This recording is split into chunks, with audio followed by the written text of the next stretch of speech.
Good evening. The Secretary General will update you on the meeting of the Defence Ministers so far, and then he'll be here to take a few questions. Secretary General. Good evening. We have just finished a meeting to discuss the INF treaty and NATO's response. Earlier today, we had a meeting of the Nuclear Planning Group to discuss the same issue.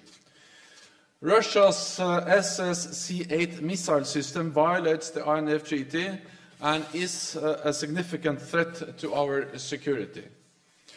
For over 3 decades, the INF treaty has been a landmark in arms control, providing greater certainty and stability for both NATO and Russia. We continue to urge Russia to return to full and verifiable compliance. However, we have seen no sign that Russia is willing to do so. On the contrary, it continues to produce and deploy the SS-C-8 missiles. So, NATO is preparing for a world without the INF treaty. Ministers have agreed today that NATO will respond should Russia fail to return to compliance. NATO will remain measured and defensive in everything that we do. Ministers confirmed today that we have no intention to deploy new land-based nuclear missiles in Europe. We will not mirror what Russia does. We don't want a new arms race. But at the same time, we must continue to maintain credible deterrence and defense. This is NATO's mission. Therefore, ministers have also considered potential NATO measures such as our exercise program, as well as intelligence, surveillance and reconnaissance. We will also look further at our air and missile defenses and conventional capabilities. We will ensure that our nuclear deterrent remains safe, secure and effective. And allies remain firmly committed to the preservation of effective arms control, disarmament and non-proliferation. We deeply regret Russia's non-compliance, and unfortunately, time is running out. US withdrawal from the INF treaty will take effect on the 2nd of August. But Russia still has a chance to do the right thing and save the treaty. We are planning to hold a meeting of the NATO-Russia Council next week to convey our clear message. Russia's choice is simple: return to compliance and uphold its arms control commitments, or continue its irresponsible and dangerous behavior and bear the full responsibility for the demise of the treaty. So with that, I'm ready to take your questions. We'll go to the front row here. I think Kiev first. Thanks. A question from the Ukrainian team here. Sir, since Russia stays so hardline about the INF issue, do you expect any other issues such as Donbass and Crimea to become even harder to resolve now? And please tell us if you have any discussions regarding any further steps from NATO on security in the Black Sea area. Thanks. The violation of the INF treaty, the deployment of the new SS-C-8 missiles, they are part of a pattern we have seen over several years from Russia.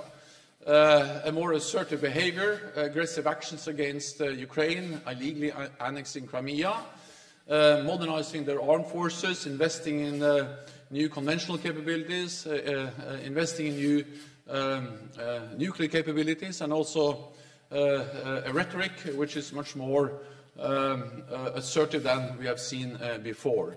So the illegal annexation of Crimea and the continued efforts to destabilize Ukraine is part of a broader pattern we have seen over several years. But at the same time, I don't see any direct link between the efforts to solve the crisis in and around Ukraine, also eastern Ukraine, Donbass, Crimea, and the efforts to bring Russia back into compliance with the INF Treaty. We are focused on both, and we will continue to provide strong support, political support, and practical support for Ukraine at the same time as we are calling on Russia to come back into compliance and preparing for our response if Russia doesn't come back into compliance. Okay, Wall Street Journal, over there. Thank you. James Marston from the Wall Street Journal. Could you share with us your first impressions of the new acting Secretary of Defense from the US?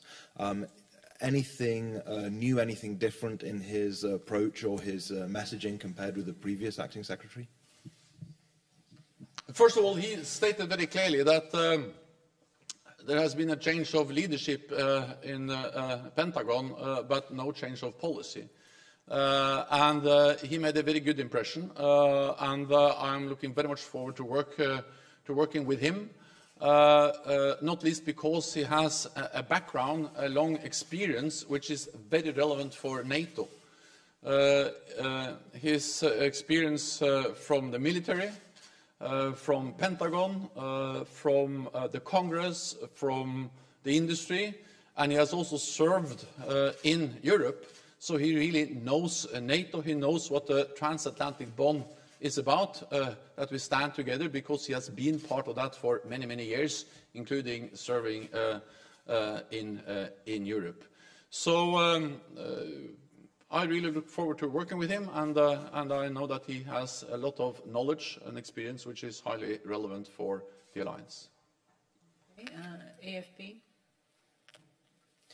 Hi, David Wick, AFP. Just going back to the INF, can you give us any more detail on any of the measures that have been discussed or approved today? And given that there's a meeting of the NATO-Russia Council next week, is announcing these measures not shutting down the space for discussion and compromise with Russia? Thank you. In no way. What we have made clear again and again is that we call on Russia to come back into compliance, and the measures we agree today, they will only be implemented if Russia does not come back into compliance. And that's also the reason why we continue to convey this message to Russia, that they still have the chance to save the treaty. But then they have to come back into compliance before the 2nd of August. There is a window of opportunity. Time is running out, but it is still possible for Russia to save the INF treaty. If they don't come back into compliance before the 2nd of August, then they have to bear the full responsibility for the demise of the treaty.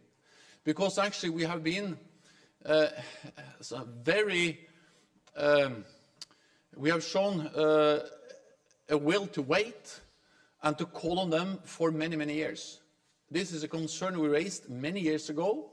We have tried again and again to bring them back into compliance, but at some stage we have to make it clear that an arms control agreement doesn't work if it's only respected by one side. And what we see from the Russian side is that they just continue to deploy the SS-C-8 missiles. And this is extremely serious, because the INF Treaty has been a cornerstone of arms control for decades. And the new missiles are dual capable, can carry nuclear warheads, short warning time, hard to detect, and therefore also they reduce the threshold for any potential use of nuclear weapons in a conflict. And therefore we will continue to send a very clear message to Russia about the responsibility to save the treaty. Okay, Viestin, first one. Hi, Mr. Secretary. Can you comment on the situation in Bosnia and Herzegovina regarding the implementation and activation of the map, about the state of play in NATO and Bosnia relationship in general? Thank you. So Bosnia and Herzegovina is a long-standing partner of NATO, and we really appreciate the partnership with Bosnia and Herzegovina.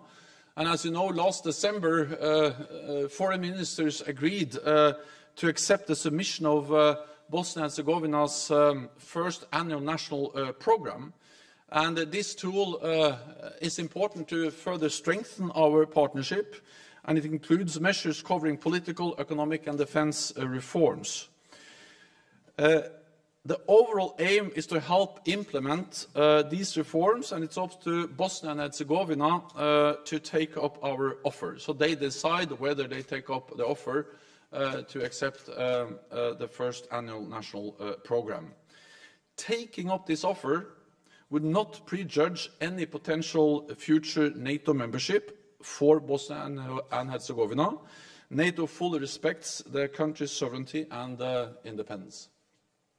Okay, Kuna, second row. Nawab Khan from the Kuwait News Agency. Sir, was there any discussion on the situation in the Gulf and relations with Iran? And if yes, how did it go? Thank you.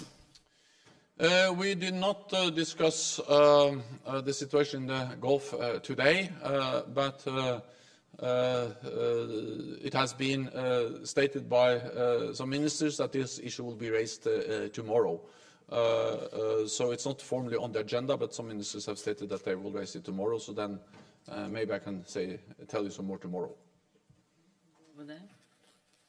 Wojciech Sekielski, Polish Radio. Secretary General, could you provide us with more details on the measures you've mentioned and the ministers have agreed on concerning on Russia and INF Treaty? Will there be a bigger amount of exercises, or would they be more massive than up to now? What would change after the 2nd of August in terms of the measures if Russia will not comply with the INF Treaty? And the second thing is that today one of the chamber of the Russia's parliament has decided that Russia would cancel the INF Treaty. So the thing is, if the 2nd of August deadline is still valid, if the Russia itself says that they will not comply with the treaty. Thank you very much.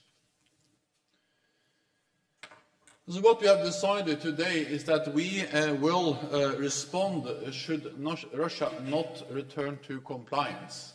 And the withdrawal process has started. That was clearly stated by the United States in the beginning of February. And that process will end on the 2nd of August. So on the 2nd of August, there is no more INF treaty unless Russia, in a verifiable and transparent way, returns to compliance. It's not a surprise for us that Russia is not currently respecting the INF Treaty. We have stated that for years. So that doesn't change anything. That's actually the situation we have been witnessing for years, that Russia is not living up to their commitments under the INF Treaty. The new thing is that we have said that it cannot continue like this. We cannot continue that the United States is respecting the INF Treaty while Russia continues to violate it. And therefore, all allies, first of all, agreed that Russia is in violation. And they made it also based on independent intelligence. Second, we all agreed that we supported the US decision in February to start the withdrawal process that will end on the 2nd of August. So the thing is that unless Russia changes behavior and stop violating the treaty, but actually returns to the treaty, then that's the only way to save the treaty, unless the treaty will stop and not exist anymore. It will be the final demise of the treaty on the 2nd of August. And that's the reason why we have agreed that we will respond. And that's the reason why we also have agreed on a wide range of different measures. I mentioned all of them in my introduction, political measures, military measures, exercises, missile defense, conventional, and many others. But we will not, and some will be long-term, others will be possible to implement short-term or more quickly. But the main focus for us is to make Russia come back into compliance, and that will be our main focus up till the 2nd of August. Thank you very much. This concludes this press conference. Thank you. We'll see you tomorrow. Thank you.